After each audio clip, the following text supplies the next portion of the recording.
bahwa Tritunggal saya gambarkan seperti gambar salib ini. Bapa yang berkehendak, yang tegak itu, yang tegak, Yesus yang horizontal itu ada. Manusia itu menuhankan manusia, dan ada manusia yang memang kesukaannya untuk dituhankan. Nah, ini matahari terbit dari timur. Coba kamu terbitkan dari barat. Ya, Pak MD itu bertanyanya tuh jangan kepada kita. Karena kita ini makhluk-makhluk dengan kasta rendah yang tidak memiliki kewenangan di dalam terjemahan LAI. Jadi kan saya harus mencoba mengikuti cara berpikir orang Muslim. Jadi versi Muslim itu kan Tuhannya Tuhan versi KBBI. Tuhan versi KBBI dengan Tuhan versi LAI itu berbeda, adalah Eusebius Caesaria. Itu benar-benar menolak homoousios Paul Samosata.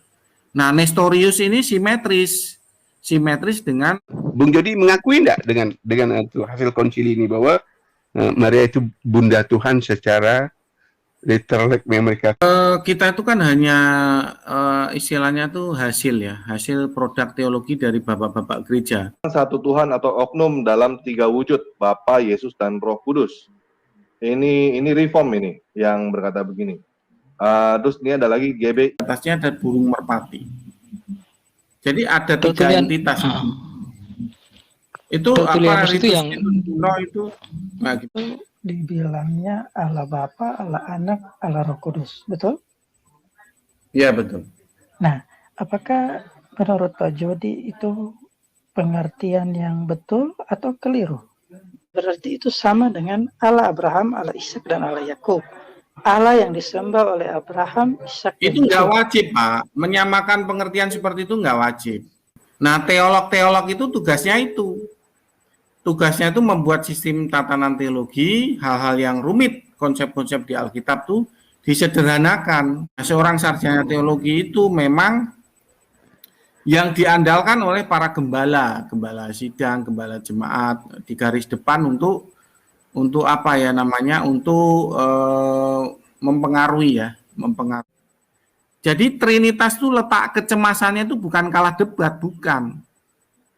Letak kecemasannya itu biar apa namanya, memanggil yang berseberangan dengan saya biar agak ramai juga boleh, atau pihak Muslim mau mendebat juga boleh.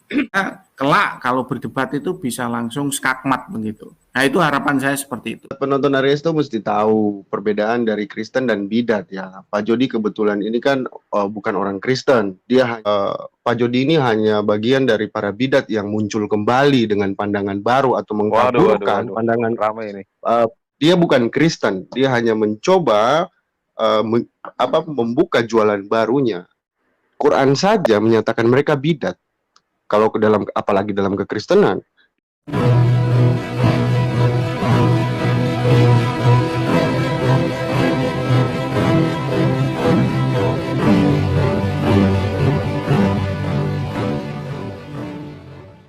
Assalamualaikum warahmatullahi wabarakatuh.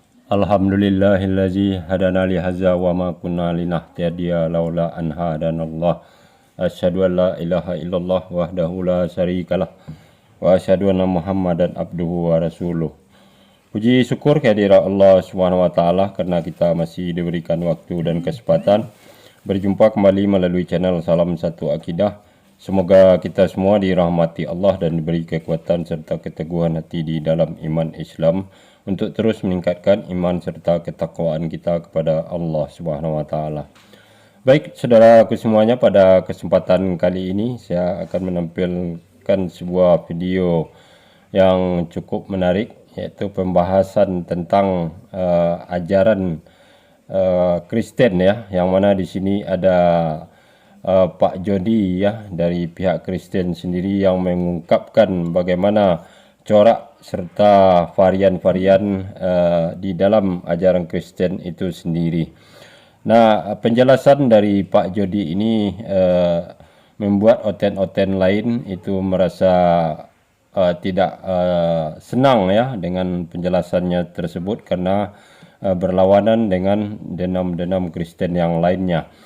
Nah, yang patut kita cermati di sini adalah bahwa suatu ajaran keyakinan beragama tentunya harus memenuhi 3 aspek ya, yang yang pertama dan utama sekali adalah perihal konsep ketuhanan atau teologis sendiri ya.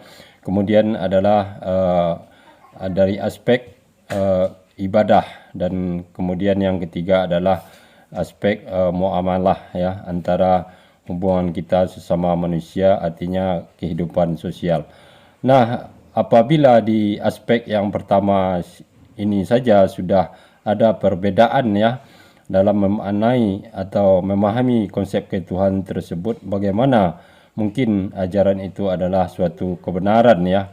Dan di sini sangat kelihatan sekali dari pihak Kristen itu itulah yang terjadi sama mereka ya, karena adanya perbedaan di dalam memahami teologi tentang ketuhanan tersebut.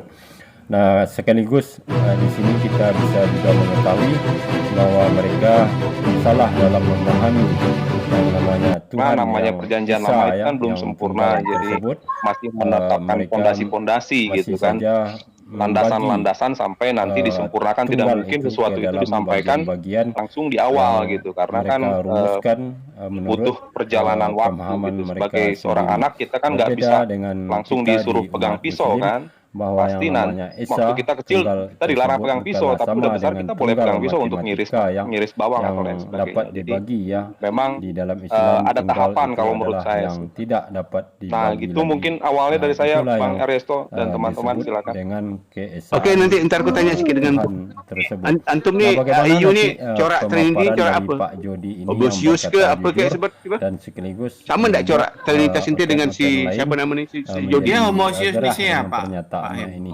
Sebelum saya putarkan, Berarti saya beda dengan ente ya? ucapkan terima kasih yang Beda, Beda kan dengan kepada kalau saudaraku semua oke, yang beda. sudah oke, mendukung sip, Kalau channel sip, Bro ini lanjut, lanjut. dengan subscribe. Juga Ya, yang Bro baru Jody kan bergabung, jangan lupa subscribe, hetero like, serta apa? Bro share-nya. Jody Dan istilahnya kita homo dukung channel Iya, saudara Aristo, kalau Pak Jody kan Jim Media subordinat Channel, juga untuk ya. terus bersama kita Kalau kami memetik umat dari bukan. upaya Jadi kalau pemberontakan secara Oke. simpelnya penampilan saya kan di akidah profil umat picture Islam. saya ada gambar Langsung saja salib tuh. kita simak. Jadi saya Iya, iya, seringkali Selamat menjelaskan menyaksikan. Tritunggal itu dengan gambar salib. Oke, Bapa oke, yang paham saya. berkehendak.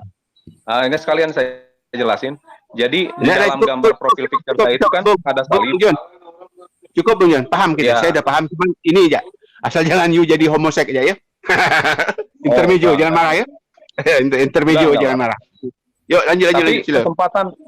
tapi mungkin kesempatan ini saya pakai untuk menjelaskan Tritunggal versi saya pahami, karena saya seringkali berdiskusi dengan Pak Jody juga bahwa Tritunggal saya gambarkan seperti gambar salib ini.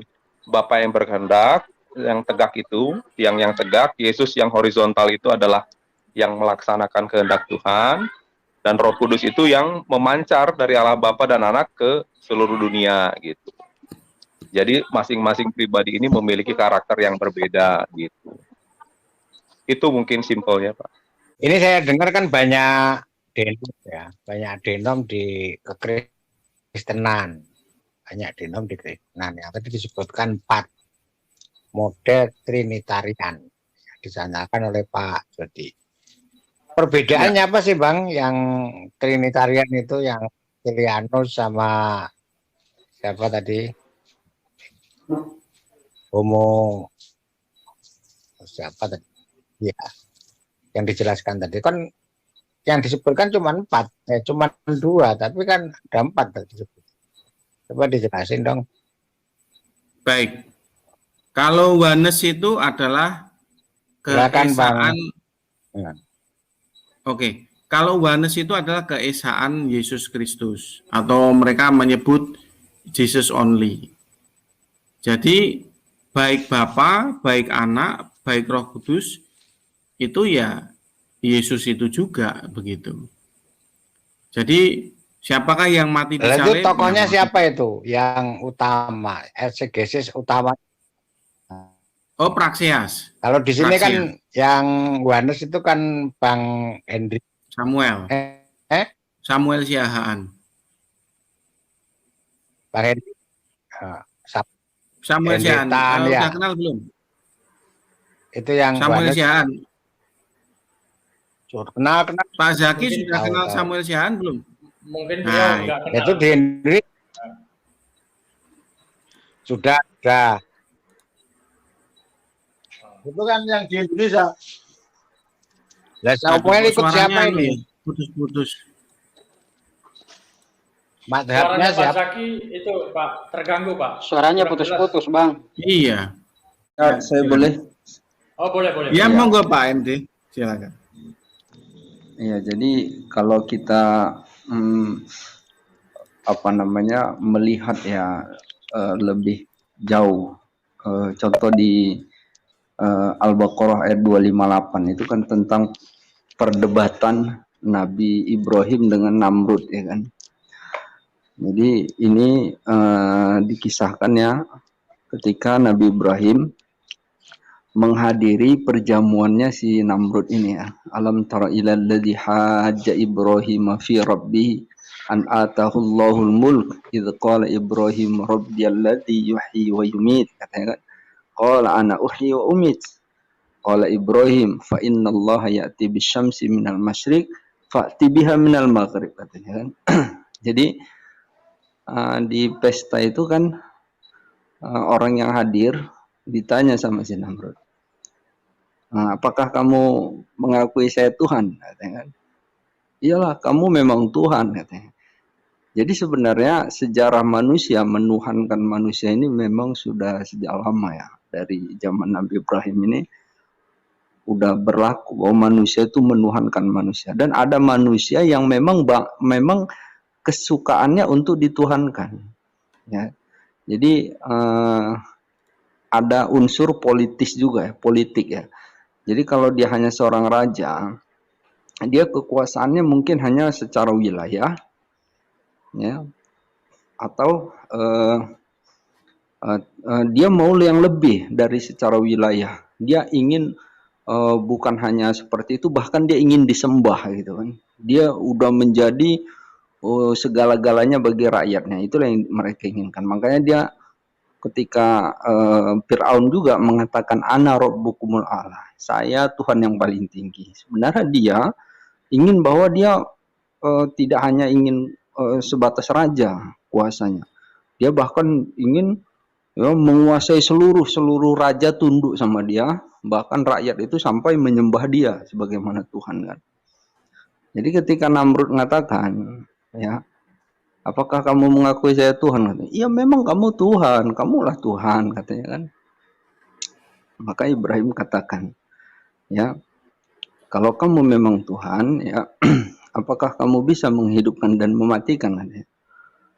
Wah, rupanya si Namrud terkejut, tersentak dia dengan pertanyaan Ibrahim ini kan. Nah, jadi dia bilang, iya, saya bisa menghidupkan dan mematikan. Nah, ini panggil nih. Nah, ini orang yang harusnya mati nih.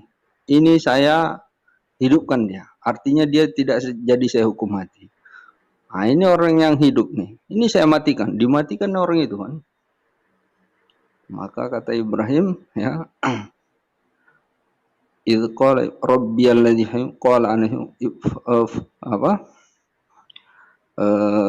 qala ana uhyi wa umiit, qala Ibrahim fa innallaha ya'ti bisyamsi minal masyriq fa'ti biha minal maghrib. Nah, ini matahari terbit dari timur. Coba kamu terbitkan dari barat.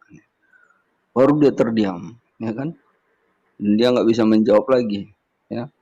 Nah, ini matahari terbit dari timur, ya, terbenam di barat. Nah, maka fa'ti biha minal maghrib.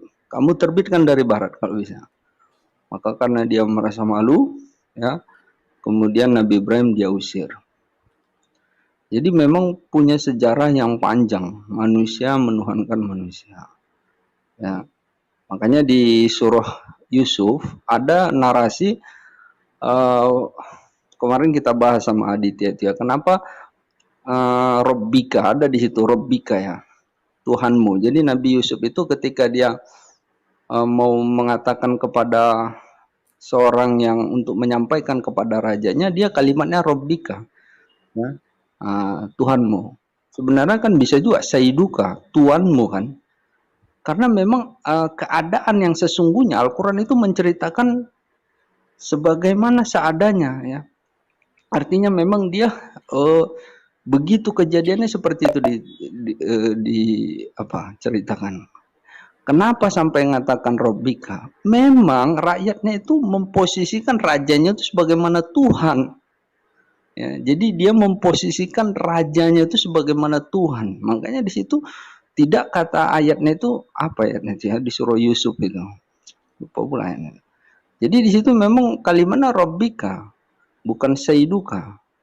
Karena memang keadaan yang aslinya memang rakyat itu menuhankan ya, memposisikan rajanya itu sebagaimana Tuhan. Mereka menyembah rajanya itu. Artinya mereka memposisikan rajanya itu tidak sebagaimana raja, tapi udah lebih dari itu. Jadi hal ini ya mungkin berimbasnya ini masih menyisa gitu kan. Masih menyisa. Kita tahu bahwa Fir'aun ini kan di masa Nabi Musa kan. Nabi Musa alaihissalam. Nabi Musa ini Nabi yang ke-23 ya. 24 Isa. Nabi Muhammad ke-25. Itu rentang waktunya antara Nabi Musa dengan Isa itu 1500 tahun. Nabi Isa ya ke Nabi Muhammad itu lebih kurang hampir 600 tahun. Dan memang yang bersisa untuk orang yang menuhankan ini adalah orang-orang kalau dia apa di Bani Taglib namanya ya. Jadi sebenarnya komunitas orang Arab ada yang dia menuhankan itulah orang Kristen ya, orang-orang Nasrani, Bani Taglib ya, Bani Taglib. Dulu mereka awalnya tinggal di sekitar Saudi ya, artinya di wilayah Hijaz lah ya. Kemudian mereka migrasi ke Irak Utara. Jadi Irak Utara yang Kristen yang ada di Irak itu sebenarnya orang aslinya dari wilayah Hijaz itu, ya, wilayah Hijaz. Jadi mereka inilah yang masih bersisa dari ajaran-ajaran yang lama itu ya, menuhankan manusia. Oke, mungkin itu dari saya, silakan. Oke, kalau sebenarnya masalah Tuhan menuhankan itu pasti ibarat semut lah. Dia akan menuhankan semut yang paling berkuasa gitu ya. Atau sesama singa, pasti pimpinannya juga adalah singa yang berkuasa gitu. Nggak mungkin singa itu mempertuhankan manusia atau mempertuhankan gajah gitu ya. Dan perlu diingat ya bahwa dalam Alkitab memang dinarasikan bahwa ketika Tuhan menciptakan manusia itu kan menurut gambar dan rupa Tuhan. Di dalam Kejadian 1 ayat 26 gitu. Lalu masalah istilah Tuhan ya, sebenarnya kan dulu itu nggak ada istilah Tuhan, yang ada itu Tuan kan. Artinya kita menyebut Tuhan itu kan berarti dia itu di atas kita gitu. Kalau dia di atas kita berarti kita tuh hambanya dia gitu. Jadi istilah Tuhan pakai H itu memang diperuntukkan untuk Allah gitu ya, sesembahan yang adalah Tuhan gitu. Tapi Tuhan disebut Tuhan pun tidak masalah, karena kalau ketika kita mengatakan Tuhan kepada Tuhan ya artinya kepada dialah kita mengabdi kan begitu. Nah, jadi tidak perlu bingung atau menjadi masalah ketika istilah Tuhan maupun Tuhan itu gitu. Karena kan di dalam Alkitab maupun dalam bahasa itu ada yang kurios tadi kan, yaitu Tuhan gitu kan. Bahwa Yahweh adalah Tuhan ya sesembahan kita gitu. Kepada dialah kita mengabdi gitu. Jadi memang nyatanya di dalam Alkitab itu jejak-jejak bahwa Tuhan itu adalah Allah, itu adalah Tuhan itu ya jelas ya. Ketika dikatakan juga tadi kembali lagi ke dalam Kejadian 1 ayat 26 bahwa manusia itu diciptakan menurut rupa Tuhan ya, menurut gambar rupa Tuhan gitu. Jadi saya juga sering katakan kan kalau di Islam dikatakan bahwa Tuhan itu tidak menyerupai makhluknya ya. Tidak mungkin Tuhan itu menyerupai makhluknya gitu. Tetapi kalau saya bisa katakan justru seorang pencipta itu sangat dikatakan pencipta yang hebat kalau dia bisa menciptakan sesuatu yang mirip dirinya kan. Kalau seorang pencipta menciptakan sesuatu yang kira-kiranya tidak serupa dirinya, artinya bebas orang melukis sesukanya, coret-coret, apa bagusnya gitu ya kan, dibandingkan dia menciptakan yang serupa dengan dirinya gitu. Itu adalah tahapan penciptaan yang tertinggi kan gitu. Jadi artinya demikian juga Tuhan menciptakan alam semesta ini tidak dikatakan bahwa Tuhan tidak serupa dengan ciptaannya, justru sebaliknya, bahwa apa yang diciptakan ini adalah berpola dari Tuhan gitu. Karena kan sebelum segala sesuatu ada, ya kan, dari mana Tuhan menginspirasi membuat bumi ini gitu kan, atau membuat matahari gitu kan? Pasti dia menjadikan dirinya sebagai pola untuk menciptakan alamnya semesta ini gitu. Ibarat orang menciptakan kan sekarang kan ada gambarannya orang menciptakan sebuah hak cipta atau desain gitu kan, pasti unik, desain tertentu adalah dimiliki orang tertentu gitu. Artinya demikian juga alam semesta ini dia diciptakan oleh Tuhan. Tuhan yang mana? Tuhan yang polanya ada dalam ciptaannya gitu. Nah, itu paling akan sulit dipahami, tapi artinya ini saya ingin membalikan pengertian bahwa Tuhan itu tidak serupa dengan penciptanya gitu. Justru kita tertarik kepada Tuhan karena dia mirip dengan kita dalam segala hal. Kalau dia berbeda dengan kita seperti tadi semut itu, dia nggak mungkin semut itu mengidolakan gajah, nggak mungkin. Pasti dia mengidolakan yang mirip dengan dia, semut yang lebih hebat gitu.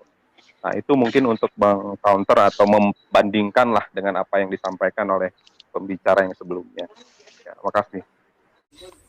Menurut Pak Jody sama Pak Jota ya, nama nama Yesus ini yang sebenarnya ini yang digunakan dialah ya, itu Isa, Yesus atau Yehosua ya. Karena gini juga, ngeri juga kita ya, ketika kita rupanya dipanggil yang kita nggak tahu bahwa itu nama kita kan. Karena kalau Yesus ini kan dia bahasa Greek ya kan. Boleh jadi Yesus nggak pandai dia berbahasa Greek. Dan orang sudah menyematkan Yesus ini sudah nama dia, padahal ketika dia masih hidup nama dia bukan itu. Nama dia yang dipanggil oleh murid-muridnya atau dia yang sebenarnya bukan itu nama dia. Nama dia sebagaimana yang disebut dalam bahasa sesuai nama yang kultur di ya panggilan di Ibrani atau Aramaik kan. Jadi kalau Isa ini kayaknya lebih tepat karena Isa ini ya Yehosua, dia tidak ada akhiran SS gitu. Nah gitu, silakan. Ya, oke. Kalau menurut saya yang namanya panggilan itu kan sebutan ya. Jadi yang paling penting itu kan jeritan hati kita. Jadi Tuhan itu kan roh. Nah, kalau panjenengan mau nyemplung jurang gitu, misalkan keliru nama ya. Kalian memanggil nama Yesus pemain bola begitu. Keliru nih, nggak sengaja. Nah, datang pertolongan siapa? Ya yang datang pertolongannya dari Tuhan, bukan Yesus pemain bola. Lu kok bisa begitu? Ya mau nyemplung jurang apa Yesus pemain bola bisa mampu menolong? Ya kan? Lu kok bisa begitu? Tuhan tuh memahami ya keterbatasan kita, ketidakmampuan kita dalam apa hal-hal semacam itu, ya. Hal-hal yang misalnya harafiah begitu. Itu wajar. Ya, manusia tuh memang cenderung bodoh untuk hal semacam itu. Tetapi yang tidak bisa menipu memahami kalau kita lagi butuh. Jadi dia gini, Pak Jody, saya teringat jadi pelajaran biologi dulu ya. Kalau pelajaran biologi kan, nama-nama itu kan nama-nama yang Greek ya, Latin ya. Misalnya dia memang akhirnya us-us semua itu ya. Misalnya bunga anggrek itu ya. Nah itu ada namanya itu, ya bunga ini. Dari tikus. Ya. Ah ya, ada pakai kus-kus semua tuh, kus-kus. Ini Yesus. Jadi bentar saya tambah sedikit. Jadi kan tadi Jody kan dah bilang tadi eksegesis itu kan ya kayak ilmu cocok logi lah gitu. Jadi saya udah paham benar lah kalau di sini kalau menurut Bung Jody tadi ya. Oke, lanjut. Ya memang idealnya kan kita memahami bahasa aslinya. Ya kalau kita baca disebut Yeshua Hamasyah kan begitu. Ya seharusnya memang kita idealnya begitu. Idealnya ya kalau kita dalam kondisi sulit mau nyemplung jurang ya memanggil nama Yeshua Hamasyah begitu.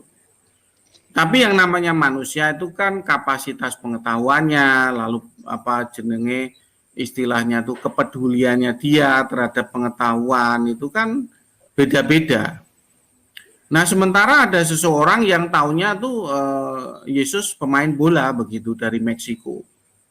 Lalu kemudian dia itu mau nyemplung jurang. Ya kan? Lalu dia berteriak minta tolong pada Tuhan. Ternyata keliru. Dia menyebut Yesus pemain bola itu. Lalu apa yang terjadi? Ya Tuhan akan datang menolong orang itu walaupun keliru menyebut Yesus pemain bola. Walaupun nggak ngerti nama Yesus di dalam bahasa Ibrani adalah Yeshua Hamasyah. Ya enggak apa-apa.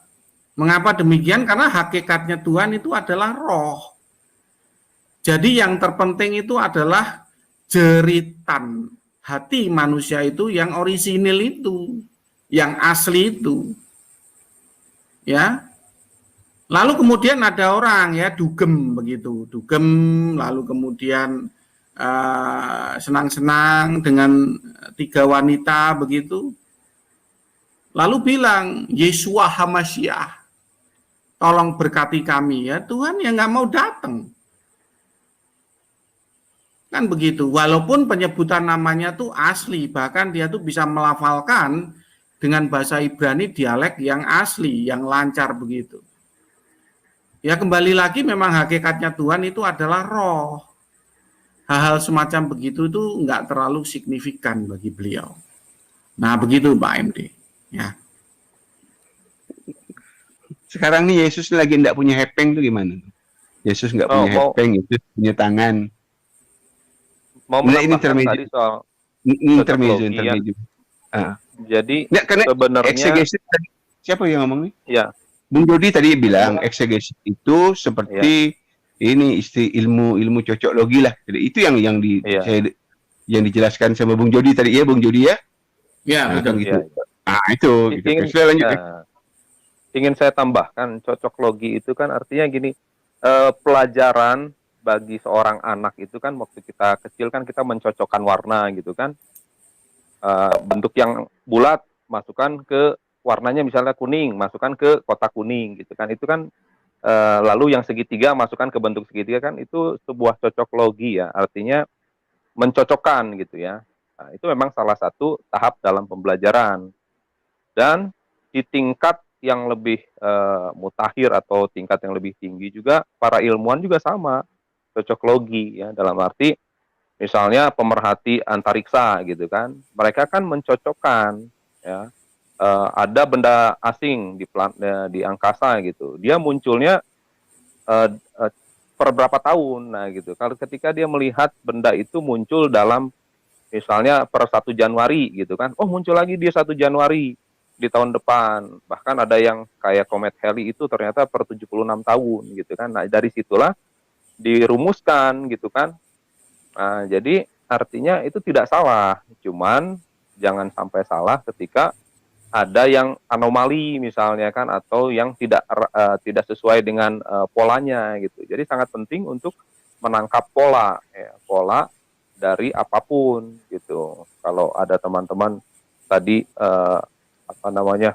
kenapa tidak mengacu kepada Torah atau belajar ke kitab Perjanjian Lama orang Ibrani gitu kan. Ya sebetulnya di sana ada polanya juga, pola-pola tertentu itu yang memang kalau kita pelajari, kalau kita menuhankan Yesus itu bukan karena 1-2 cocok logi, tidak, tapi berbagai ada berpuluh-puluh atau ratusan pola gitu, ratusan titik yang kena gitulah gitu. Jadi artinya pola itulah yang kita pelajari gitu. Jadi tidak sembarangan, bukan kalau dibilang cocok logi itu ya memang kalau hanya satu dua poin ya. Tapi kalau itu polanya udah jelas ya, memang itu mengacu pada Yesus gitu kan. Karena polanya sangat jelas kita lihat gitu. Tapi teman-teman tentu tidak bisa melihat itu karena tidak belajar. Itu mungkin yang ingin saya tambahkan tentang cocoklogi.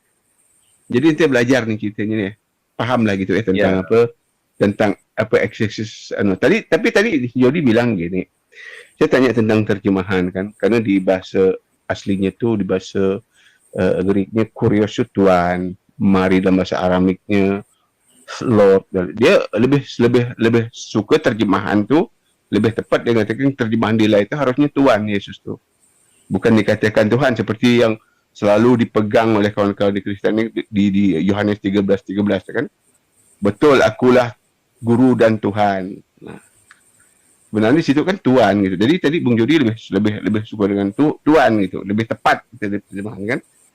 Nah, jadi tadi siapa nih tadi bilang ada ratusan titik tentang Yesus dikatakan Tuhan. Waduh, ini satu lagi yang itu lagi ya, udah eksegesis lagi yang harus kita pakai di sini kan gitu untuk kalian ya.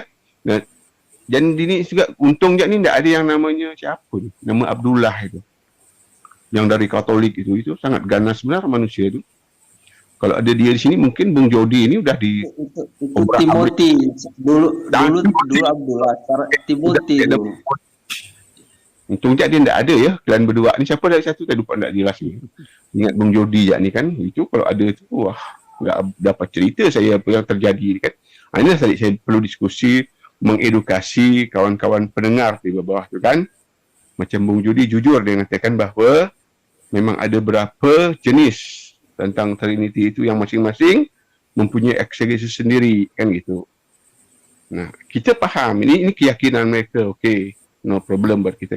Nah, kawan-kawan di bawah dan kawan-kawan Kristen, mereka ni ikut yang mana gitu, ikut pola mana gitu kan. Sementara berdua di sini aja udah berbeza gitu.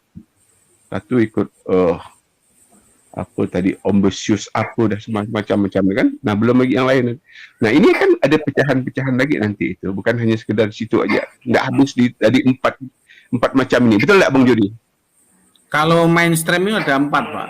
Jadi kalau misalkan ada perbedaan itu enggak terlalu signifikan. Artinya tuh begini, artinya itu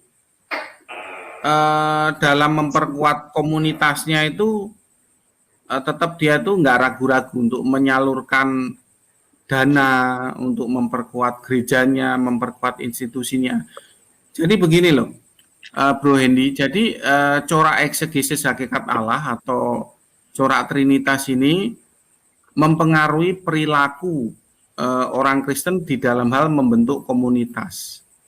Komunitas, pengumpulan dana, institusi gereja itu sangat mempengaruhi. Misalkan nih ya, saya subordinat, tapi di Solo belum ada gereja subordinat. Ya enggak apa-apa, kita gabung yang homoousios atau Tritunggal ya. Enggak masalah saya, gitu. Sama seperti sekarang kan saya juga berjemaat di GBI ya, jadi di gereja karismatik yang berpaham homoousios. Enggak ada problem. Tapi begitu misalkan nanti ada gereja subordinat muncul di Solo, dan memiliki doktrin yang simetris dengan saya, ya biasanya pindah. Orang Kristen itu pindah gerejanya. Makanya begini, makanya corak Trinitas itu benar-benar doktrin fundamental. Fundamental itu artinya benar-benar mempengaruhi perilaku orang Kristen itu bagaimana membentuk komunitas dan memberikan dukungan perihal pendanaan kepada gereja itu. Nah, kurang lebih begitu Pak Indi. Iya, paham saya. Paham saya dengan kayak gitu, paham. Oke, lanjut yang lain. Saya mau nanya, boleh? Ini saya sedikit aja yang tentang ayat saya adalah guru dan Tuhan itu kan. Itu kan kalau secara bahasa. Halo? Ya, silakan. Lanjut. Ya, itu tunggu ya. Ini kok gini ya? Itu kalau secara bahasa ya kan jomplang ya, antara guru, dia sandingannya guru, tiba-tiba Tuhan gitu kan. Artinya dua yang entitas yang sangat bertolak, yang sangat jauh sekali gitu.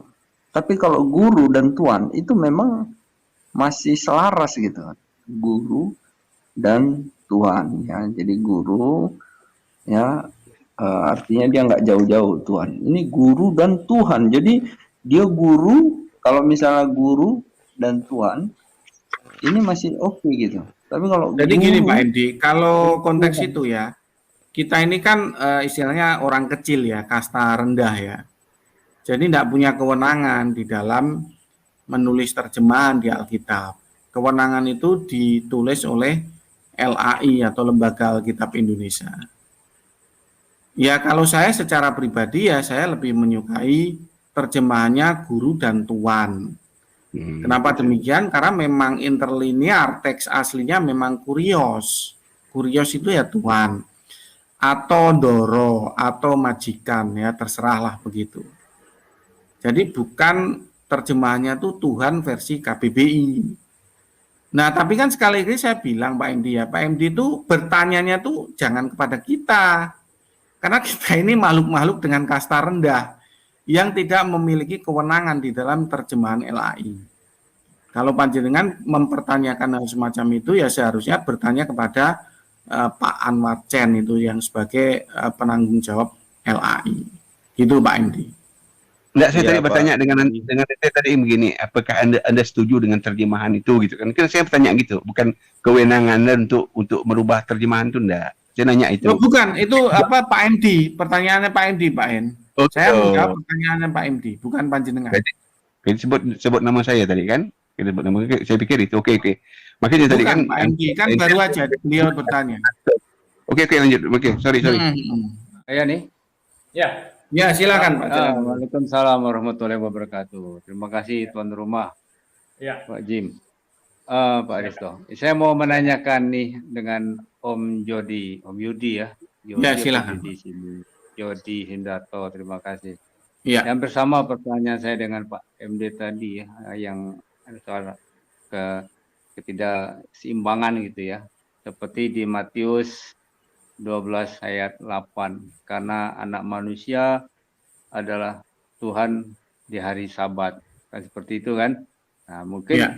kalau saya ingat Pak jadi bilang ke masa terjemahan itu kurios, berarti kalau kata-katanya anak manusia adalah Tuhan di hari Sabat cocok gitu kan? Ya, Kalau betul. anak manusia terus dibandingkan dengan Tuhan, loh kok jauh sekali begitu kan? Nah seperti itu. Jadi dan mungkin kapasitas Pak Jody enggak, nah seperti sudah disampaikan tadi. Iya bisa betul. menjawabnya, Kita karena kan itu hanya adalah LAI. kasta rendah gitu. Ibaratnya ya seperti itu. Namun ada satu pertanyaan saya dengan Pak Jody, saya minta Ya. penjelasan ya, karena saya juga ya kita sama-sama menggali ilmu lah, belajar ya. Ya. Tadi mengatakan pada hakikatnya Tuhan itu adalah roh, Bapak kan bilang begitu. Jadi Ya. saya pikir bahwa ketika Yesus masih hidup di dunia, kan itu ada jasadnya, dan dia punya roh juga. Sama juga dengan kita manusia, kita punya jasad, kita juga punya roh. Kecuali kalau kita sudah mati, jasadnya tinggal roh yang lagi kan. Nah jadi satu kita ini terlepas dari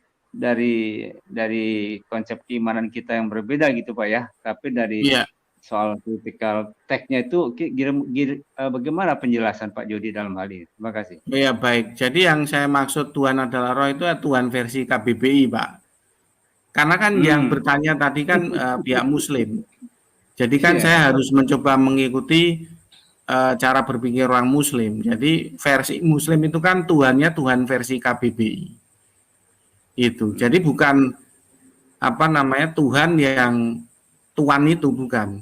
Gitu. Saya kan jadi dalam tanya jawab itu kan kita mencoba simetriskan. Jadi istilah tuning ya. Tuning itu memiliki frekuensi yang sama dengan pihak penanya.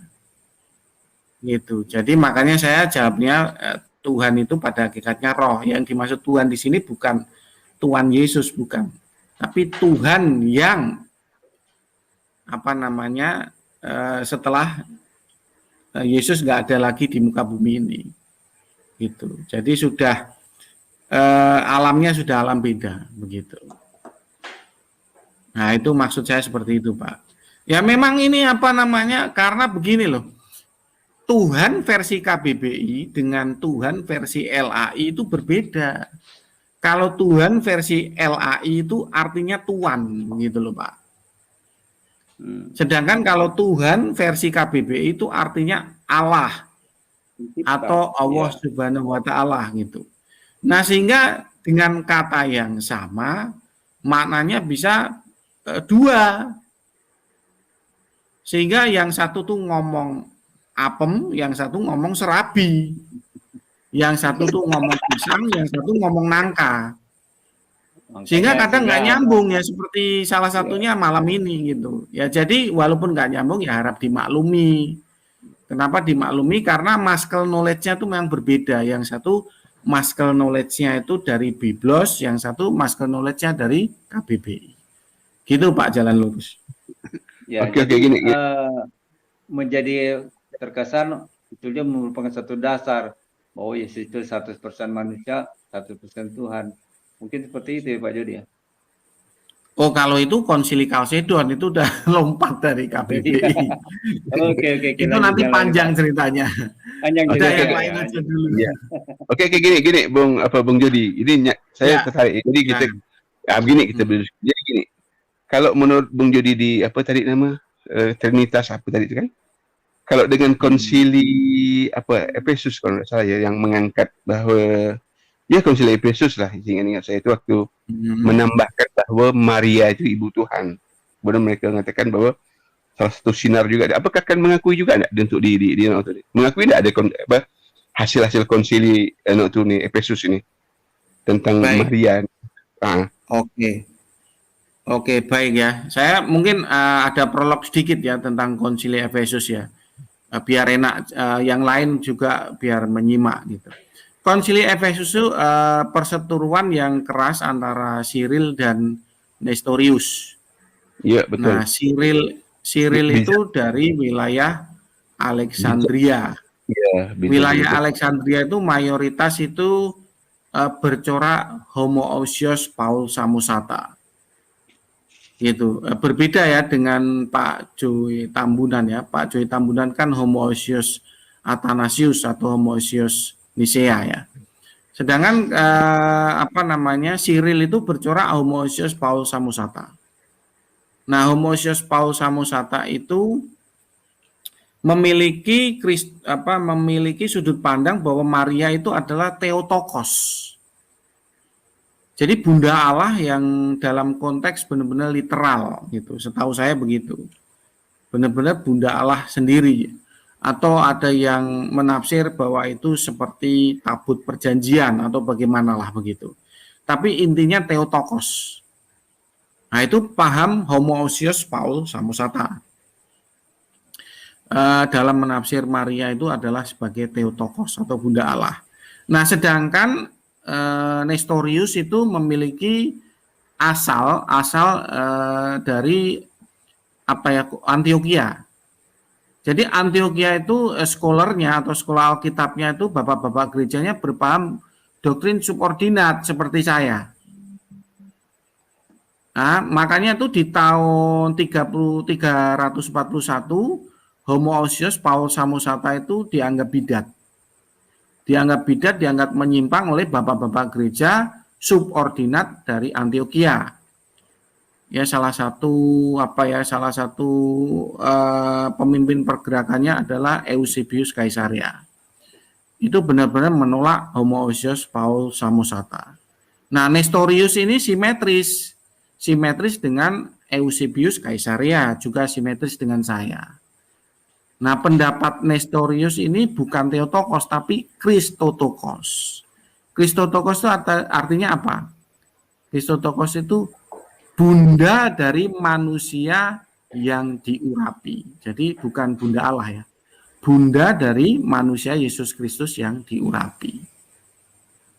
Nah, kira-kira begitu Pak Hen, penjelasannya. Di sini Halo? saya sapa dulu ada Bang Bocah Sumatera. Bentar loh dikit. Oke, Bung Nasir. Jadi Bung Jody mengakui enggak dengan hasil konsili ini bahwa Maria itu bunda Tuhan secara literal yang mereka akui di sini gitu. Loh, karena saya kan simetris dengan Oke. Nestorius. Iya. Yo. jadi Saya nerima. mengakuinya ya Kristotokos, bukan Theotokos. Sip. Oh, oh. Oke, lanjut. Jadi maksud saya nih, biar yang di bawah tuh, yang Kristen kawan-kawan gitu kan, nggak bingung gitu. Biar dia paham, oh banyak loh pemikiran-pemikiran di Kristen seperti ini gitu kan. Nah, mudah-mudahan mereka nggak penting, nggak pusing kalau Pak Jo Tambunan saja, walaupun dia homoousios, tapi kan homoousiosnya itu kan homoousios Nisea atau Athanasius. Itu juga simetris loh dengan Nestorius atau Kristotokos. Seharusnya loh ya. Jadi yang menyatakan bahwa Maria itu adalah Theotokos itu yang homoousios Paul Samosata. Setahu saya begitu, menurut sejarah gereja. Setahu saya loh ya, kan saya bisa keliru. Tidak ada masalah itu kan. Tapi kan juga di sini kan ada perdebatan juga serius juga nanti kan dengan Uskup Nestorius itu kan, Uskup Nestor itu kan. Nah, Uskup Nestor ini kan menolak. Kan ia menolak, bukan itu itulah. Di Efesus itu memang perdebatannya itu antara Cyril dan Nestorius, betul sekali. Iya, oke. Oke, lanjut yang lain, silakan. Standby lagi. Ya, silakan kalau ada yang melanjutkan. Mungkin kalau saya berpikir begini, mengapa kemudian di internal Kristen begitu ya, ini menjadi sebuah sebuah corak warna yang berbeda-beda, ya. Bahkan tadi dari bahasanya muktamar ya, itu kemudian memiliki referensi ya, baik mungkin dari pihak Bang Jo atau Bang Jody begitu ya. Mungkin saya ke Bang Jo mungkin. Ya, silakan. Iya, saya rasa itu wajar, Bang Aristo, karena kita itu kan masing-masing, kalau menurut saya manusia itu kan masing-masing memiliki cara berpikir yang berbeda-beda. Ada yang digerakkan oleh logikanya, ya, ada yang digerakkan juga oleh intuisi. Itu beda tipenya tuh. Karena ada orang yang berpikir, ada orang yang merasa gitu kan. Jadi tipe-tipe orang itu yang lebih, walaupun misalnya saya lahir dari Katolik misalnya kan, tapi mendengar penjelasan Pak Jody lebih masuk akal, akhirnya lebih menerima ke sana. Jadi belum tentu orang Katolik pun, kan sering diadakan survei itu tentang Tritunggal gitu ya. Ternyata dari satu denom tertentu pun tidak sama gitu, apa yang dia pahami gitu. Jadi artinya, namun yang paling penting kan akhirnya kita selalu disatukan oleh pengertian bahwa Yesus itu adalah Tuhan dan Juru Selamat. Jadi kita walaupun berbeda-beda pemahaman. Misalnya tadi Bang Jody bilang ada Samuel, Siahaan ya. Saya pun beberapa kali diskusi ya, walaupun berbeda tapi kita satu di dalam menerima atau memahami bahwa hanya jalan keselamatan adalah Tuhan Yesus gitu. Nah, mengenai kata Allah juga ya, ada pendeta waktu itu misalnya Philip Mantova gitu ya, dia nggak mau bilang kata Allah gitu ya, tapi akhir-akhir ini dia ngomong Allah juga gitu, karena kan dulu kan ada Allah itu Tuhannya orang Islam, jangan disebut katanya kan, ada yang ajaran-ajaran seperti itu kan, jadi digantilah kata Allah itu dengan misalnya Jehovah atau Yahweh, tapi akhir-akhir ini mereka juga bilang Allah lagi gitu ya, jadi itu kan dinamis. Nah, pengertian-pengertian itu pun tidak jadi sesuatu yang harus dipertajam, karena nanti pada akhirnya pun akan berdamai gitu. Jadi kalau kita tema Tritunggal ini seringkali memang diperdebatkan antara Oneness maupun dengan kaum Tritunggal, yaitu memang sering terjadi keributan. Nah, itu sebetulnya kan memalukan ya sebenarnya kan. Kenapa sih harus diperdebatkan seperti itu gitu? Padahal kita harus saling menerima saja gitu. Karena ranah logika, ranah akademisi kan berbeda dengan ranah yang ranah ya kita kehidupan bermasyarakat gitu.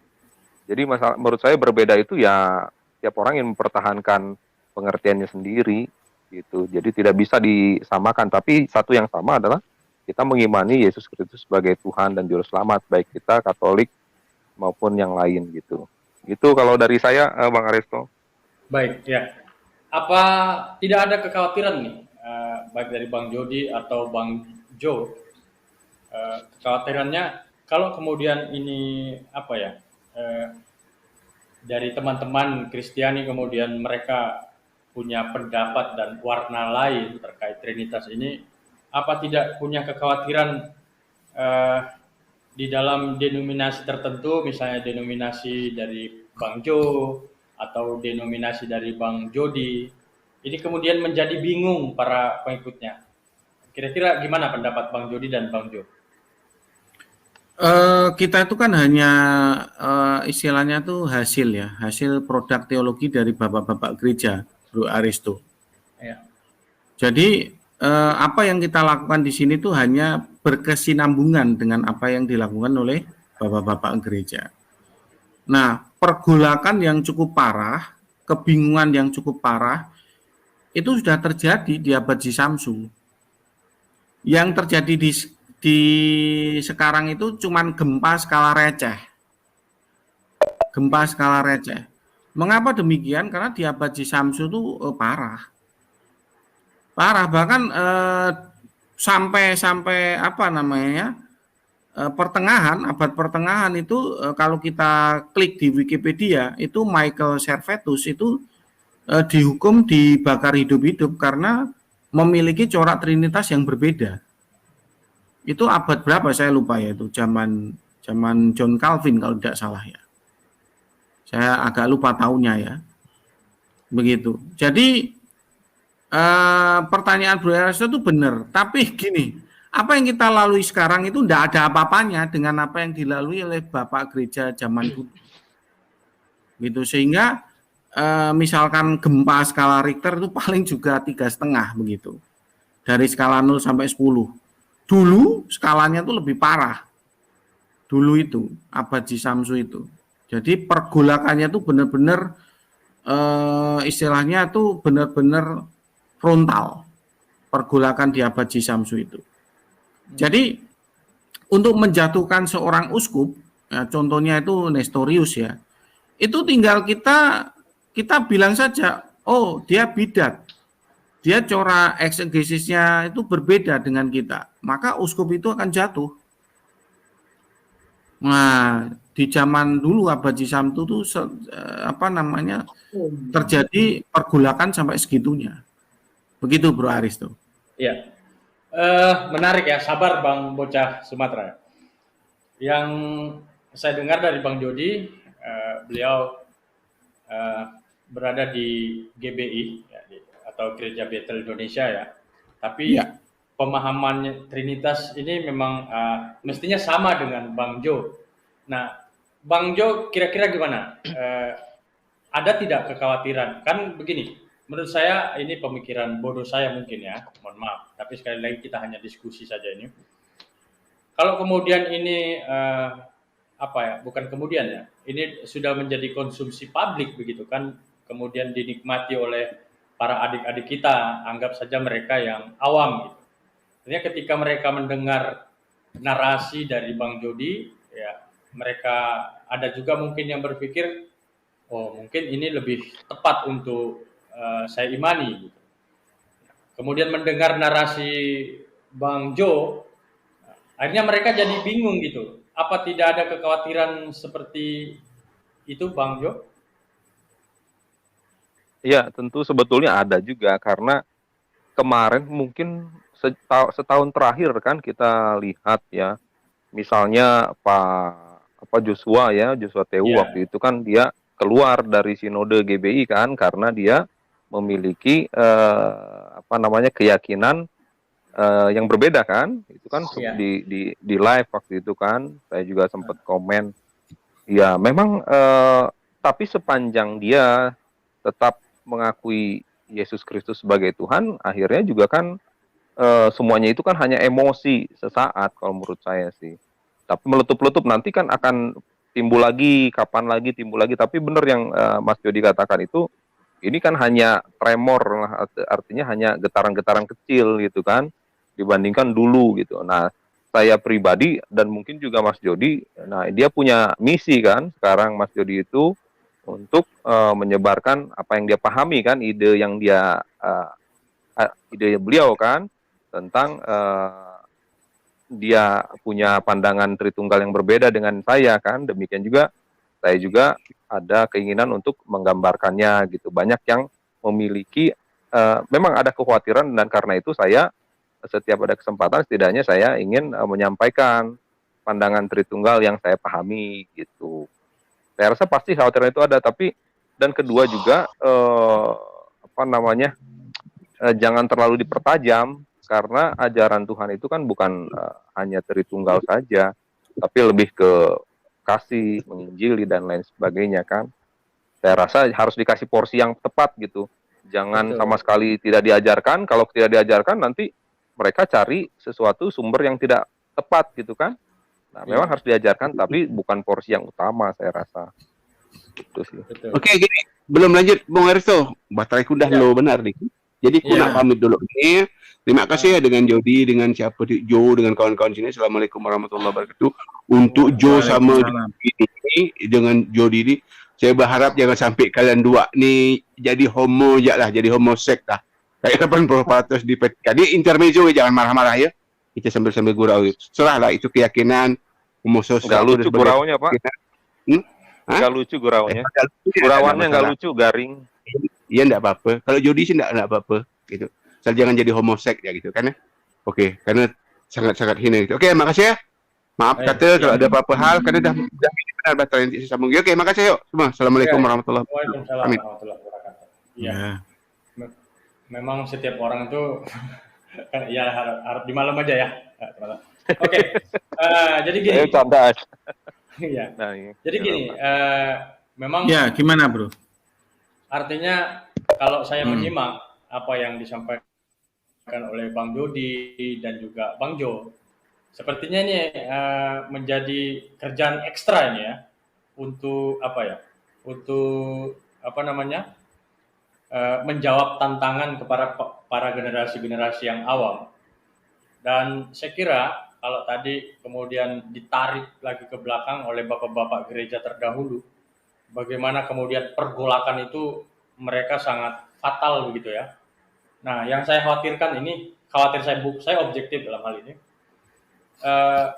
Kekhawatiran saya itu yang kecil-kecil ini juga bisa nanti akan bergolak menjadi besar ya kan?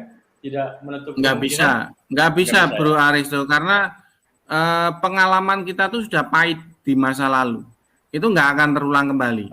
Saya jamin itu. Karena orang Kristen itu sudah mulai memahami. Oh ini takarannya seperti ini.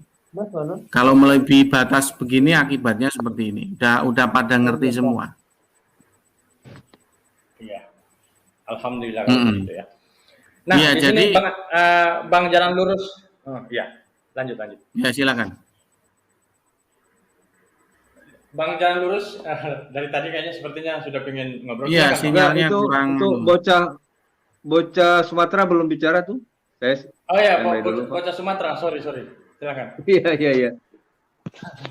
Ya, assalamualaikum warahmatullahi wabarakatuh. Waalaikumsalam. Saya pengen nyimak aja nih penjelasan dari dua pemateri nih, Pak Jody sama Bang Jo Tambunan ya. Iya, Pak Jo Tambunan ya. Saya jujur lebih senang ini ya penjelasan beliau ini. Pak Jody juga ya punya referensi gitu. Maksudnya dia ngomong itu merujuk ke literatur klasik Bapak Gereja gitu. Kadang ada sebagian kawan-kawan itu yang kawan-kawan saya juga banyak yang Protestan, yang Katolik gitu. Sebagian Protestan itu ada yang ketika dia menjelaskan tentang Trinitas itu mereka tuh lebih sering menggunakan pendapat dan penafsiran pribadi gitu. Tapi dia mengatakan itu sesuai dan sejalan dengan Alkitab gitu. Yang metode seperti ini juga ada di dalam internal Islam ada gitu. Mereka menafsirkan secara pribadi, tapi mengatakan itu bersumber langsung dari kitab suci, dari Alkitab misalnya gitu. Tapi yang disampaikan Pak Jody tadi jelas itu apa pendapat Bapak gerejanya siapa gitu. Ya mungkin itu aja mungkin Bang moderator. Baik, terima kasih. Boleh saya usul Bro Aristo? Iya. Coba share itu sehubungan dengan apa ya disampaikan oleh bocah Sumatera. Share bocah Sumatera belum bicara tuh. Oh ya, bocah Sumatera. Sorry. Silakan. Iya. Ya, assalamualaikum warahmatullahi wabarakatuh. Waalaikumsalam. Saya pengen nyimak aja nih penjelasan dari dua pemateri nih, Pak Jody sama Bang Jo Tambunan ya. Ya. Iya Pak Jo Tambunan ya. Saya jujur lebih senang ini ya penjelasan beliau-beliau ini. Pak Jody juga ya punya referensi gitu. Maksudnya dia ngomong itu merujuk ke literatur klasik Bapak Gereja gitu. Kadang ada sebagian kawan-kawan itu yang kawan-kawan saya juga banyak yang Protestan, yang Katolik gitu. Sebagian Protestan itu ada yang ketika dia menjelaskan tentang Trinitas itu mereka tuh lebih sering menggunakan pendapat dan penafsiran pribadi gitu. Tapi dia mengatakan itu sesuai dan sejalan dengan Alkitab gitu. Yang metode seperti ini juga ada di dalam internal Islam ada gitu. Mereka menafsirkan secara pribadi tapi mengatakan itu bersumber langsung dari kitab suci, dari Alkitab misalnya gitu. Tapi yang disampaikan Pak Jody tadi jelas itu apa pendapat Bapak gerejanya siapa gitu. Ya mungkin itu aja mungkin Bang moderator. Baik, terima Bang kasih. Aristo. Boleh saya usul Bro Aristo? Iya. Coba share itu sehubungan dengan apa ya disampaikan oleh bocah Sumatera. Share Verbum Veritatis membahas survei tanpa ragi. Coba klik itu. Itu nanti kita bahas 1 menit aja sih, nggak usah lama-lama. Siap. Coba, Di sini Bang Andre sudah bisa dengar suara saya? Sudah bisa Bang Aristo. Oh ya, sambil saya membuka ini silakan Bang Andre. Pandangan Bang Andre dengan tema yang kita angkat pada malam hari ini. Judulnya Verbum Veritatis membahas survei Tritunggal tanpa ragi ya, Pak Bro Aristo. Ya, saya nyimak dulu Bang Aristo, soalnya di sini agak berisik.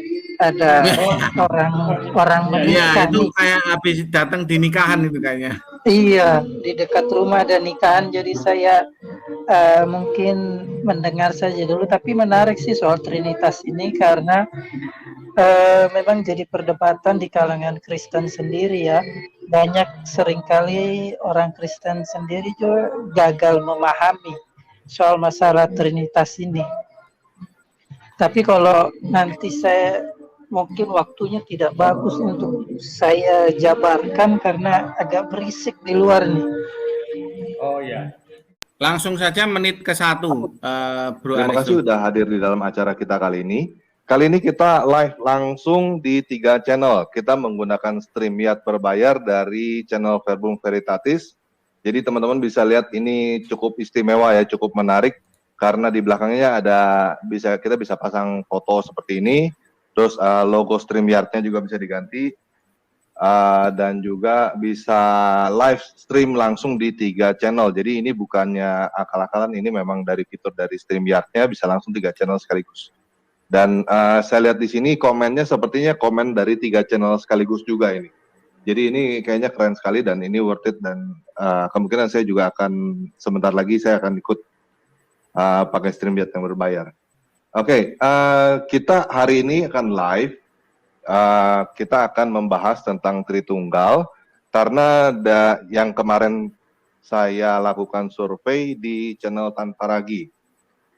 Kita bisa lihat di sini ini penjelasan Tritunggal menurut teman-teman yang awam.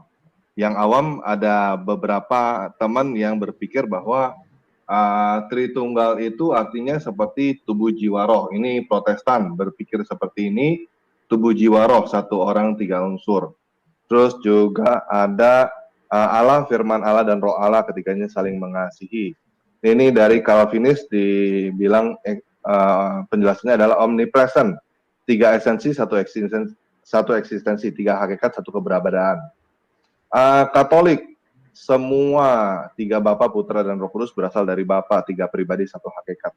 Juga ada yang berkata jasmani, roh, dan jiwa, 3 unsur, 1 pribadi. Ini ada Protestan juga, 3 hakikat, 1 pribadi. Terus udah gitu ada HKBP, 3 pribadi, peran, beda peran, Bapa zaman pencipta, Yesus zaman penyelamat, Roh Kudus yang menyertai sekarang. 1 hakikat, esensi, dan tujuan. Ada yang bilang juga tidak bisa disebut 3, tapi 1. Terus begitu ada lagi yang bilang 3 pribadi 1 tujuan, 3 fungsi 1 nama, 3 pribadi yang berbeda, 1 hakikat keberadaan yaitu Allah, 3 pribadi dalam satuan hakikat, 3 wujud 1 sumber, 3 substansi 1 esensi. 3 substansi itu 3 tujuan, 3 cara yang berbeda, 3 manifestasi, 1 esensi itu 1 hakikat, 1 inti atau 1 hal yang pokok. Ada juga yang bilang 1 Tuhan atau oknum dalam 3 wujud, Bapa, Yesus, dan Roh Kudus. Ini reform ini yang berkata begini. Terus ini ada lagi GBI, 1 eksistensi, 3 Allah. 3 itu maksudnya Allah Bapa, Firman Allah, sama Roh Allah. Ada yang bilang 3 pribadi, 1 kesatuan hakikat, terus 3 sifat 1 pribadi Yesus Kristus, 3 wujud 1 pribadi Yesus Kristus, 3 yang memberi kesaksian dalam 1 kesatuan, 3 fungsi 1 tujuan, 3 pribadi 1 kesatuan, 3 pribadi 1 hakikat yaitu Allah, 3 peran 1 sifat, 3 oknum, 3 peran, 3 fungsi, 1 kesatuan sifat, tujuan dan keilahian, 3 kodrat, Bapa, kehendak, Putra perantara, Roh Kudus sumber pengitaan. Sepertinya udah cukup Bro Aris tuh. Terus ada yang bilang lagi 3 being berbeda. Nah, itu menjawab tadi apa yang dikatakan oleh bocah Sumatera. Jadi memang hampir semua tuh orang Kristen kalau menjawab tentang doktrin Trinitas itu memiliki eksegesis yang mandiri. Nah, itu disurvei dan itu benar. Semuanya itu 100% mandiri. Saya ikut survei itu waktu itu, Mas Jody. Kebetulan, gitu ya? Kebetulan saya tiba-tiba buka, ada survei, ikut waktu itu. Ya, itu.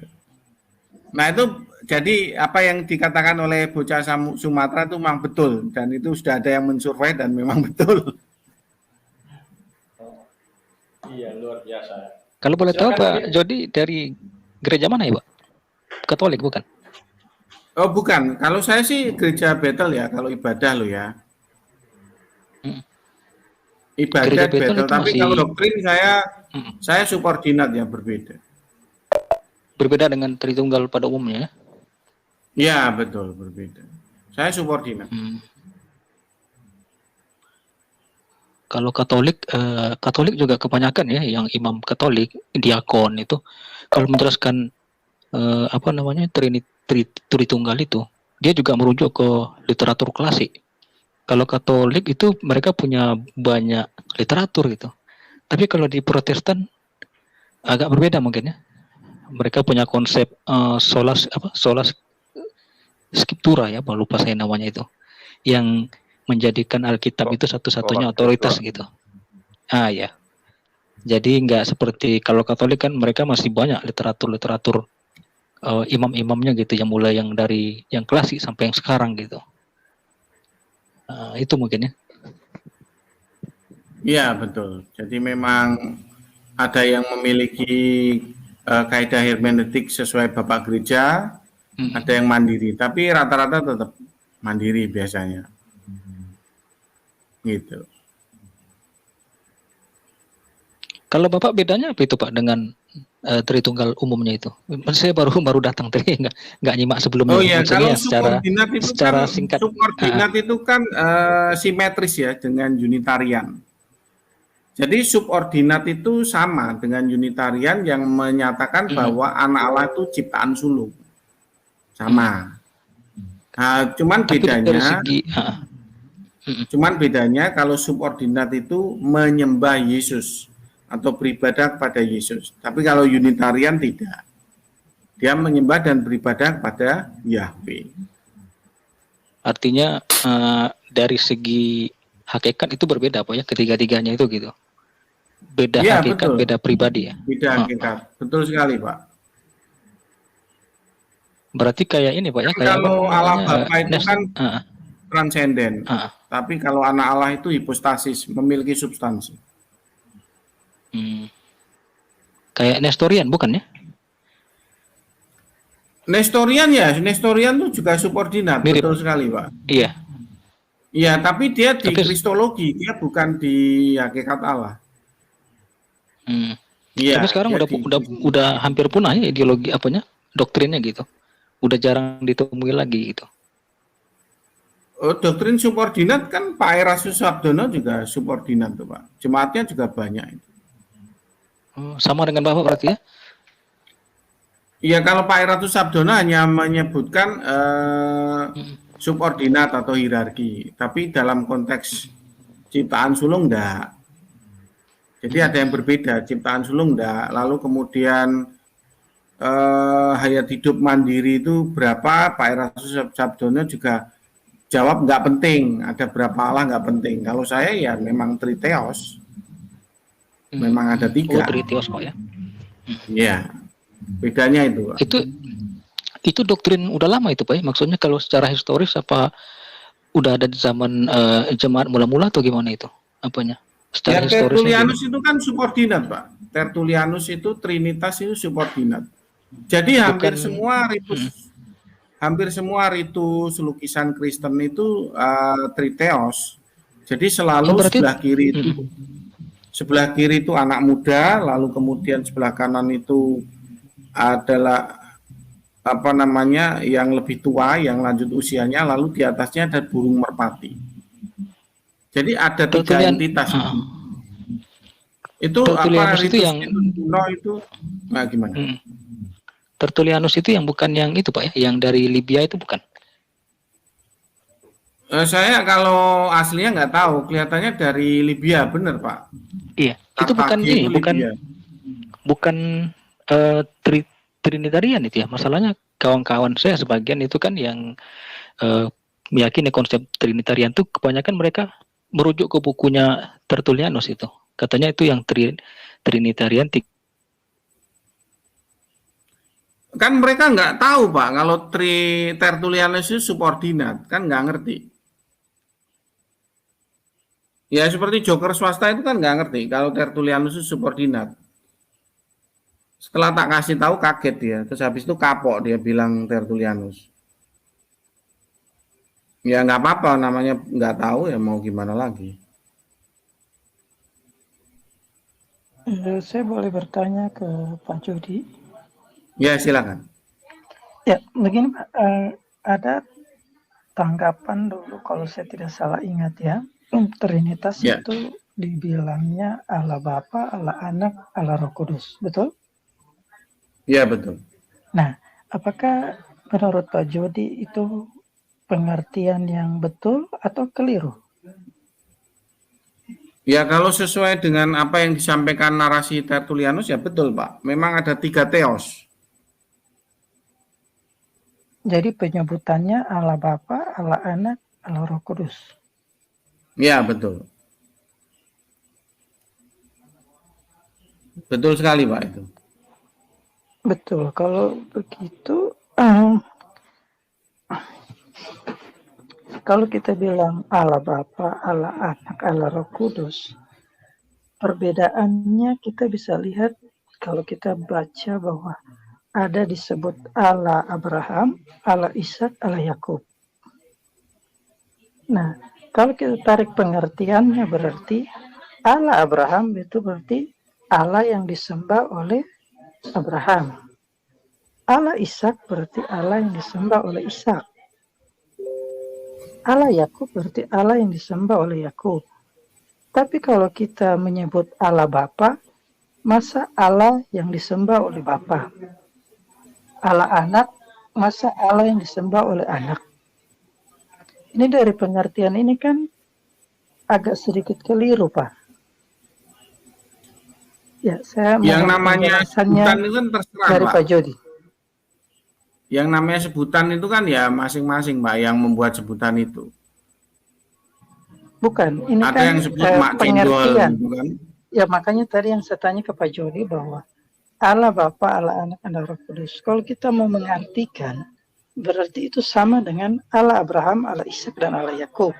Allah yang disembah oleh Abraham, Ishak, itu nggak wajib Pak. Menyamakan pengertian seperti itu nggak wajib. Nggak wajib. Jadi kalau panjenengan mau menyamakan itu boleh. Tapi kalau orang lain tidak menyamakan seperti itu ya tidak apa-apa, itu tidak wajib harus begitu.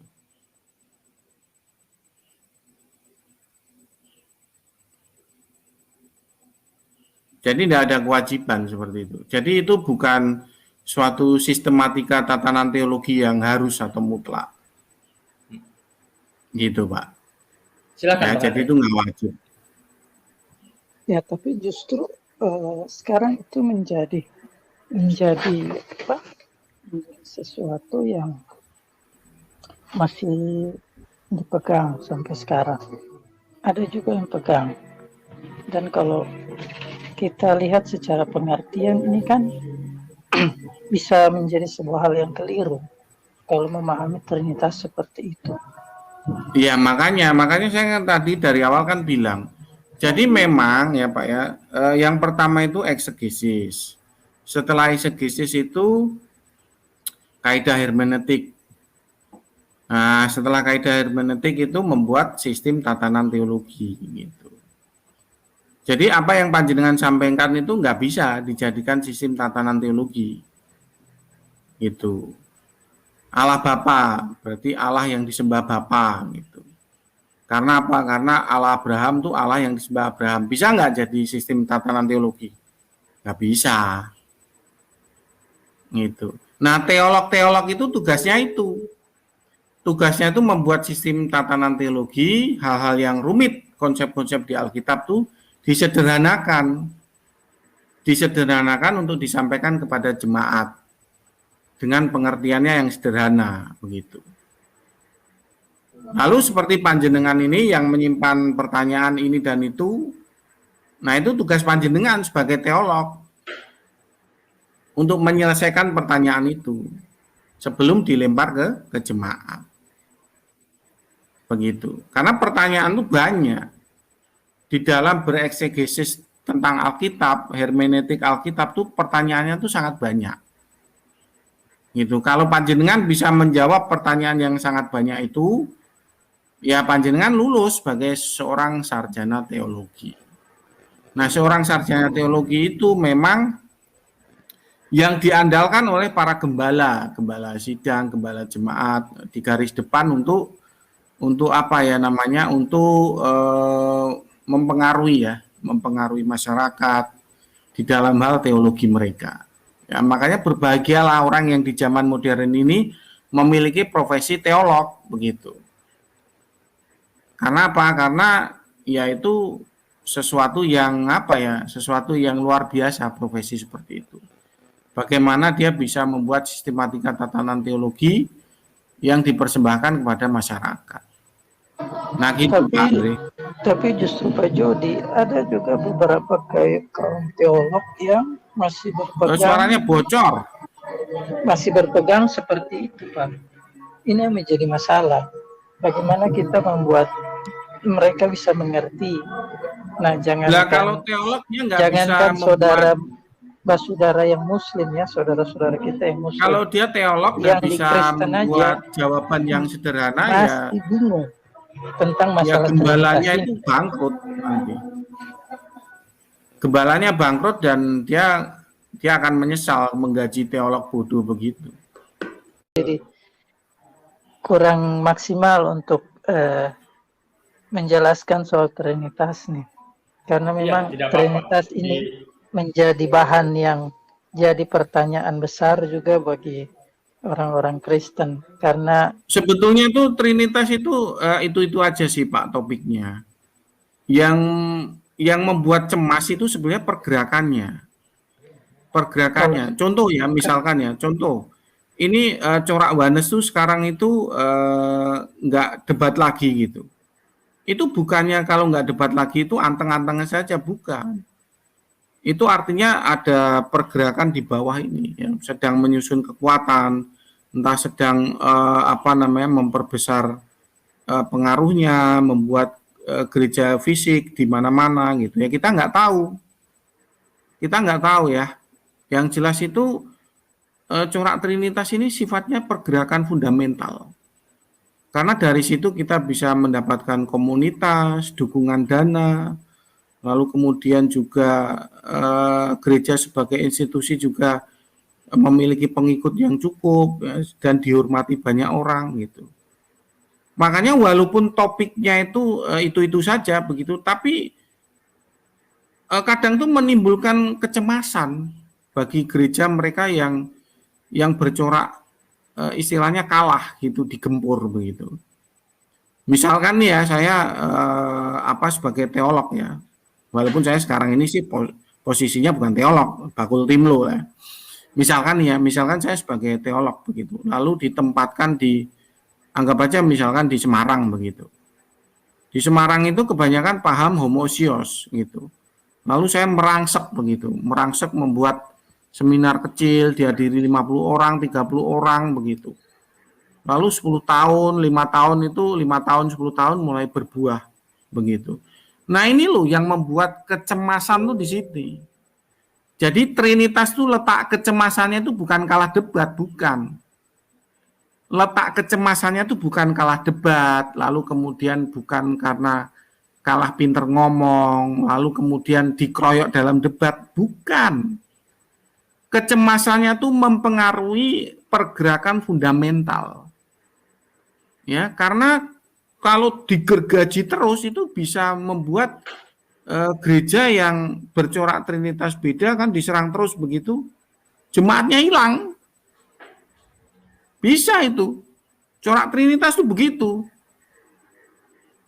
Corak Trinitas itu dampaknya fundamental. Benar-benar orang itu kehilangan jemaat. Nah, ini loh yang perdebatan Trinitas kenapa nggak akan habis ya, karena mempengaruhi dari sisi fundamental. Karena benar-benar bisa membuat gereja itu kosong, yang corak Trinitasnya berbeda. Nah, gitu yang pengen saya sampaikan. Makasih. Iya, Pak Jody, kalau saya, maaf Bang Aristo. Iya. Kalau saya melihat bukan soal pola pergerakan ya atau fundamental, tapi bagaimana bisa membuat orang bisa mengerti dan memahami. Bukan hanya kita sebagai orang Kristen, tapi saudara Muslim juga bisa memahami. Karena kalau saudaramu kita saja tidak mengerti, orang Muslim tidak mengerti, akan tetap menjadi perdebatan. Kalau tidak bisa menerangkan, memberikan pengertian yang benar soal Trinitas ini. Oke, saya rasa itu saja Bang Aristo. Terima kasih. Baik. Nanti bisalah dilakukan jilid 2 ya Bro Aristo, biar memanggil yang berseberangan dengan saya biar agak ramai juga boleh, atau pihak Muslim mau mendebat juga boleh. Oke, saya langsung ya, istilahnya closing statement ya. Oke. Iya.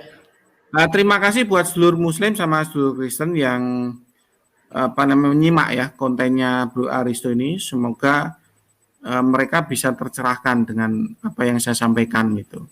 Sehingga di dalam menjadi apologet, berdebat dengan pihak Kristen itu nggak perlu sampai bulat lama-lama 2-3 jam untuk mengisi konten begitu. Nah, sehingga kelak kalau berdebat itu bisa langsung skakmat begitu. Nah, itu harapan saya seperti itu. Makasih. Oke, baik, terima kasih. Mungkin ke Bang Jo mungkin. Oke, makasih kesempatan yang diberikan. Ini juga nggak sengaja Bang Aristo, karena udah lama kan nggak mampir di channelnya, memang udah lagi menyepi karena lagi fokus ke yang lain gitu. Tapi memang Tritunggal ini setuju dengan Pak Andre gitu ya. Bahkan dikatakan oleh Einstein sendiri itu bahwa kalau kita tidak bisa menjelaskan sesuatu dengan sederhana, berarti kita tuh belum ngerti gitu. Nah, jadi salah satu yang saya lakukan adalah menjelaskan Tritunggal itu dengan gambar salib gitu, sesederhana mungkin, sesederhana itu. Allah Bapa, Anak, dan Roh Kudus itu sebetulnya sesederhana itu. Nah, nanti mungkin ini yang akan digali dan pemaparannya sebetulnya sangat panjang, tetapi sederhananya Tritunggal itu dari dulu pun orang Katolik pun telah seringkali menyimbolkannya dalam nama Allah Bapa, Putra, dan Roh Kudus gitu kan, melalui lambang salib gitu. Nah, itu yang jarang, karena seringkali penjelasan Tritunggal ini dengan bentuk segitiga gitu. Padahal segitiga itu sama sekali tidak alkitabiah ya kalau dibilang ya, nggak ada polanya gitu. Karena pola di dalam Alkitab itu adalah baik dalam perjanjian lama pun adalah Allah yang transenden dan Allah yang imanen, Yesus dan Allah Bapa dan anaknya dan juga Roh Kudus gitu. Ya, jadi nantilah di jilid-jilid selanjutnya nanti saya bisa hadir juga. Ya, makasih. Baik, terima kasih Bang Jo. Bang Andre mungkin?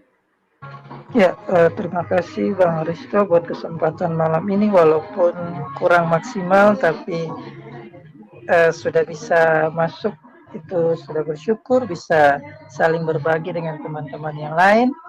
Kalau masalah Tritunggal ini sebenarnya hal yang simpel saja. Kalau kita bisa melihat dengan bahasa yang sederhana bahwa Tritunggal ini adalah kepribadian Allah yang bekerja pada masanya, di mana ada masa Bapa bekerja, yaitu Allah bekerja, Allah berbicara kepada nabi-nabinya, dan firman, yaitu Yesus sendiri, dan yang ketiga itu di zaman masa bekerja, masa roh. Nah, kalau kita mau sederhanakan Tritunggal ini adalah masa di mana Bapa bekerja, ada masa Bapa berbicara kepada nabi, ada firman Yesus itu sendiri di zaman anak, dan ada di zaman roh. Ya, tapi mungkin nanti next time saja untuk masalah Trinitas ini baru kita bisa bahas kembali dengan saudara-saudara yang lain. Oke, terima kasih Bang Aristo. Terima kasih Bang Andre. Wah, ini kita sudah mau berlayar, ternyata The Joker swasta masuk. Shalom Bang Joker.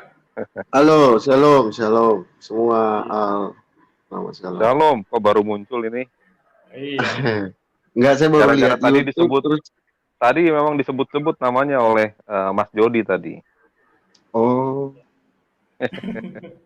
Nah, tapi tidak apa-apa. Kalau memang masih bersedia, saya tambah mungkin apa namanya? Ya, saya hanya ingin sampaikan ke para penonton. Seri kedua aja, Bro Aristo. Saya capek sekali.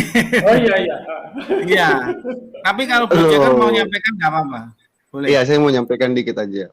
Jadi penonton Aristo mesti tahu perbedaan dari Kristen dan bidat ya. Pak Jody kebetulan ini kan bukan orang Kristen. Dia hanya kebetulan belum ada kuil untuk dia bersembayang di dalamnya, maka dia menggunakan gereja-gereja kami untuk masuk ke dalam situ untuk berdoa kepada Tuhannya.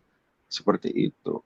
Jadi pandangan Pak Jody ini hanya dia pandangan dari Arian, tapi dia mencoba menjelaskan secara tidak umum. Yang tidak umumnya itu homoousios ini. Begitu. Bagi saya seperti itu. Jadi beda ya. Trinitas ini sudah diuji 2000 tahun. Dia bukan baru. Yahudi saja dari awal Yesus ada di dunia ini sudah mencoba memusnahkan nama Yesus Kristus. Tapi nyatanya 2000 tahun Tuhan berikan mereka waktu dan semakin kecil mereka. Begitu. Jadi bagi saya Pak Jody ini hanya bagian dari para bidat yang muncul kembali dengan pandangan baru atau mengkaburkan pandangan Arius dengan bahasa yang tidak umum agar jualan baru gitu. Jualan baru. Mesti dipahami ya, dia bukan Kristen, dia hanya mencoba membuka jualan barunya gitu, memperkenalkan pandangan para bidat yang kebetulan berkembang di zamannya Muhammad, Triteos. Maka itu ada tertulis dalam Quran, tiga Tuhan. Jadi Quran itu menyinggung Triteos ini, para bidat yang ada di zaman itu. Quran saja menyatakan mereka bidat. Kalau apalagi dalam kekristenan sudah jelas mereka adalah bagian dari bidat. Begitu. Jadi dia bukan Kristen, jangan salah ya, pahami itu. Kristen adalah Trinitas. Di luar dari Trinitas itu bukan Kristen, bukan kata swasta, tapi itu kata Bapak Gereja.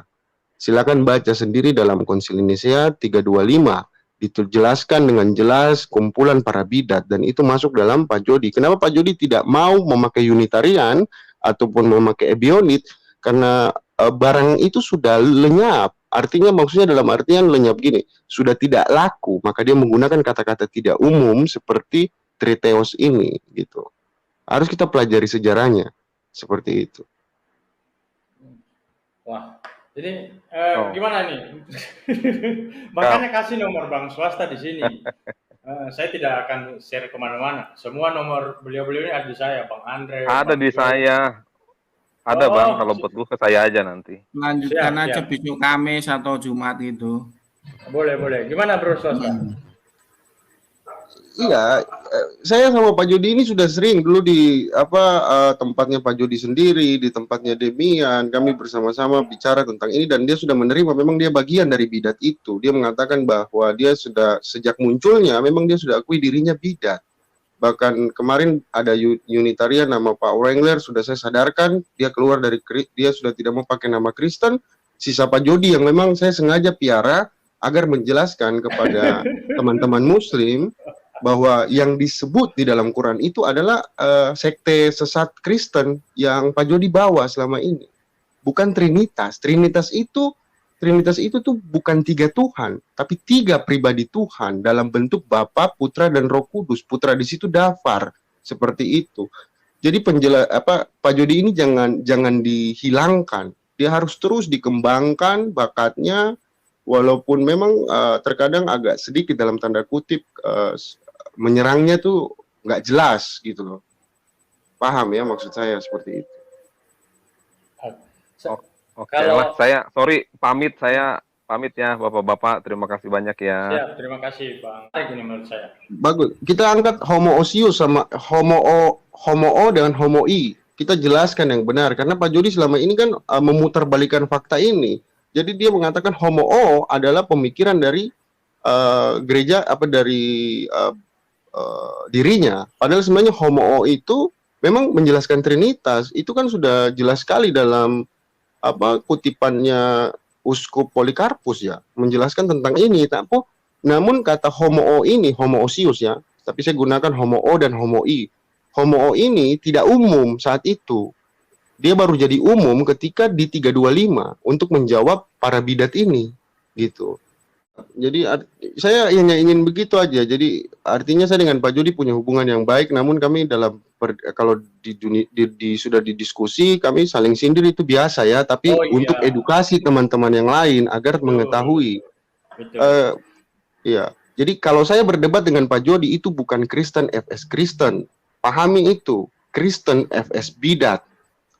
Ya, FS bidat. Catat itu. Seperti itu karena Pak Jody sendiri sudah akui dia bidat ya, bukan saya. Bukan kata saya tapi kata Bapak Gereja dan kata Pak Jody sendiri dia bagian dari bidat ini. Begitu. Supaya kamu juga bisa lebih upgrade dan lebih bisa istilahnya tuh lebih muncul lah begitu. Gimana kalau aku menawarkan bantuan membuat sebuah buku gitu. Sebuah buku dengan judul Melawan Homoousios. Boleh. Nah, itu akan membuat gempar ya di dunia apologet itu. Ya. Boleh.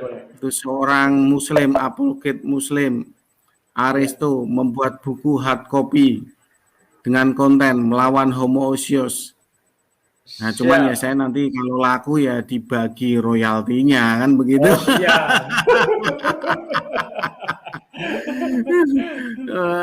Laku 10.000 saya nggak dapat apa-apa ya saya ngowoh gitu. Siap. Nah, demikianlah saudaraku semuanya, kita sudah dengarkan tadi bagaimana jalan diskusi ini antara saudara muslim kita dengan pihak Kristen ya, terutama sekali ada Pak Jody ya, yang mempunyai pemahaman atau konsep yang berbeda dengan Kristen lainnya. Dan tentunya ini menarik untuk kita simak ke depannya ya, apalagi banyak orang-orang dari pihak Kristen yang mempunyai pemahaman seperti Pak Jody ini. Tentu antara mereka sendiri akan sering beradu argumen serta berbenturan di dalam memahami konsep ketuhanan tersebut.